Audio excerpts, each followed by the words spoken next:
So now let's move towards the second part, which is basically their journeys. So Sir Shahid, my first question to you is, what was the biggest lesson you learned after becoming the Prime Minister? دیکھیے میری کوئی نہ خواہش تھی نہ کوئی توقع تھی کہ میں وزیر اعظم بنوں گا. یہ حالات میں یہ فیصلہ ہو گیا تو میری کوئی ایسی خواہش نہیں تھی. میری صرف یہ تھا کہ اللہ تعالیٰ نے موقع دیا ہے, اس عہدے پر پہنچا دیا, اور اللہ تعالیٰ نے تجربہ بھی دیا ہے. اس سے پہلے تعلیم بھی دی, مواقع بھی دیے تجربہ حاصل کرنے کے. تو اب جو کچھ ہم ملک کے لیے کر سکیں, کچھ بہتری کر سکیں. ہر مسئلے کو آپ حل نہیں کر سکتے, لیکن فیصلے کریں اور ملک کو آگے بڑھائیں, کیونکہ یہ کام بہت ذمہ داری کے ہوتے ہیں.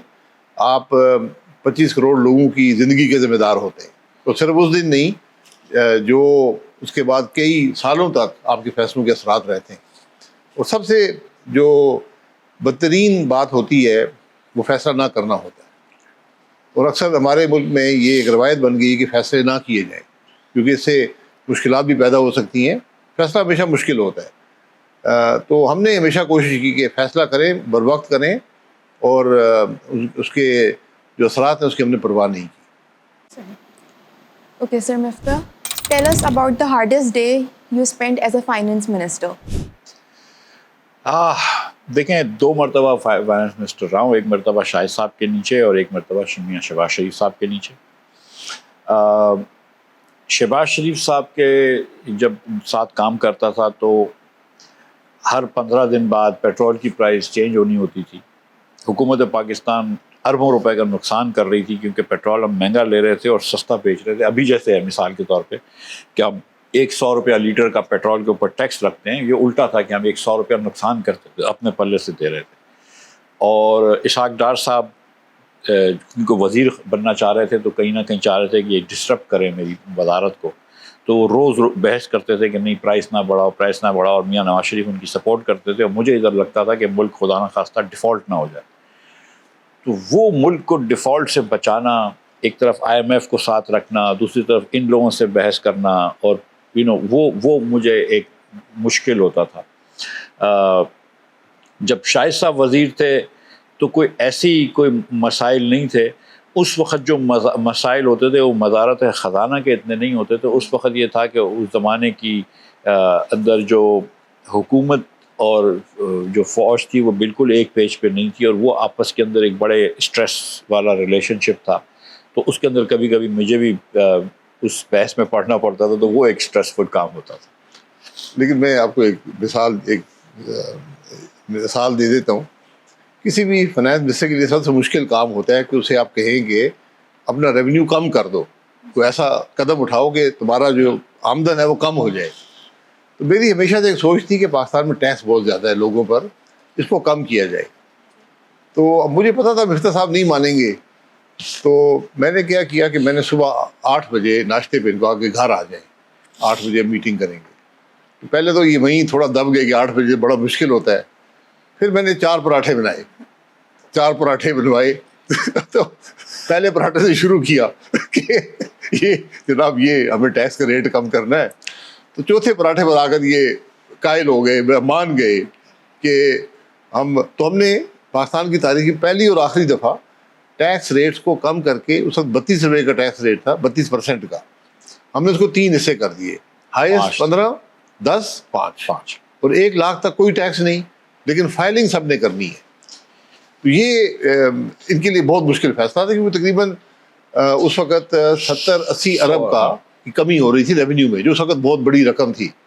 لیکن چونکہ یہ اکنامکس جانتے ہیں, انہوں نے خود ہی وہاں حساب لگایا. تو انہوں نے کہا بات یہ ہے یہ جو بچت ہوگی لوگوں کی جیب میں جائے گی. تو جب لوگوں کی جیب میں جائے گی تو ہم تو بچت تو کرتے نہیں ہیں ایز انڈیویجولس. تو وہ جا کے برگر خرید لیں گے, کپڑے خرید لیں گے, موٹر سائیکل لے لیں گے, گاڑیاں خرید لیں گے. تو اس سے حکومت کے پاس تقریباً آدھا پیسہ دوسرے ٹیکسز کی مد میں واپس آ جائے گا. تو اور باقی گروتھ ہوگی جو ٹیکس پیئر ہے, اور رقم آپ کو زیادہ ملے گی. تو ہم وہاں سے اٹھے تقریباً 2.5-3 گھنٹے اور 4 پراٹھوں کے بعد. تو کافی اب دونوں سیٹسفائیڈ تھے, میرا بھی کام ہو گیا, یہ کہا جی میں بھی مطمئن ہوں. اور ہم نے کسی کو بتایا بھی نہیں, اور یہ چیز اناؤنس کر دی. اس کے بعد ہم نے اداروں کو FBR وغیرہ کو بتایا تاکہ کوئی اس میں روڑا نہ ڈال سکے. اور اور شاہد صاحب سے میں اس بات پہ انشاءاللہ ڈس ایگری کرتا ہوں. انہوں نے کہا ہے کہ پاکستان میں پہلی مرتبہ تو تھا ہی تھا لیکن آخری مرتبہ نہیں. اللہ نے چاہا اور ان کو پھر اللہ نے وزیر اعظم بنایا تو ہم پھر یہ کر کے دکھائیں گے آپ کو. ٹیکس ریٹ بھی کم کر دیں گے اور بجلی اور گیس بھی سستی کر دیں گے. Okay, so Shahid, my next question is that what is the hardest decision you have ever made? Hare decision he hard ہوتا ہے لیکن میرے لیے سب سے مشکل فیصلہ تھا جماعت کو چھوڑنا. کیونکہ میں 1988 میں سیاست میں آیا اور ایک ہی جماعت کے ساتھ تھا تو بہت نشیب و فراز ہم نے دیکھے. لیکن میں اس سے زیادہ جو اصول تھا جماعت کا اس سے میں مطمئن تھا کہ ہماری جماعت ہے جو ملک کی بات کرتی ہے, جو اصول کی بات کرتی ہے, آئین کی بات کرتی ہے. اس کے اندر کرپشن ذاتی طور پر شاید ہوئی ہو اشخاص میں, لیکن کوئی پالیسی لیول کی یا انسٹیٹیوشنل کرپشن جماعت میں نہیں تھی. تو میں اس بات سے مطمئن تھا. لیکن میں نے جب دیکھا کہ جماعت نے اپنا اصول جو تھا ووٹ کو عزت دو وہ چھوڑ دیا, اقتدار کو عزت دو کی طرف آ گئی, تو میرے لیے پھر رہنا بڑا مشکل ہو گیا. اور میں 10 الیکشن لڑ چکا تھا حلقے سے, تو بڑا مجھ پہ دباؤ تھا کہ یہ آپ فیصلہ. میں نے مشورہ شروع کیا لوگوں سے, انہوں نے کہا جی سوال ہی پیدا نہیں ہوتا, آپ نے جماعت میں رہنا ہے یا الیکشن ضرور لڑنا, بے شک جماعت سے نہ لڑیں.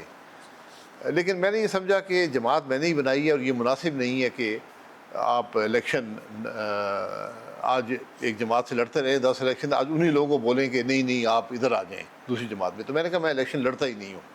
تو مجھے بہت دباؤ تھا. دوسرا میاں نواز صاحب سے میرا ایک جماعت کے علاوہ ایک ذاتی رشتہ بھی تھا میرے والد صاحب کے زمانے سے.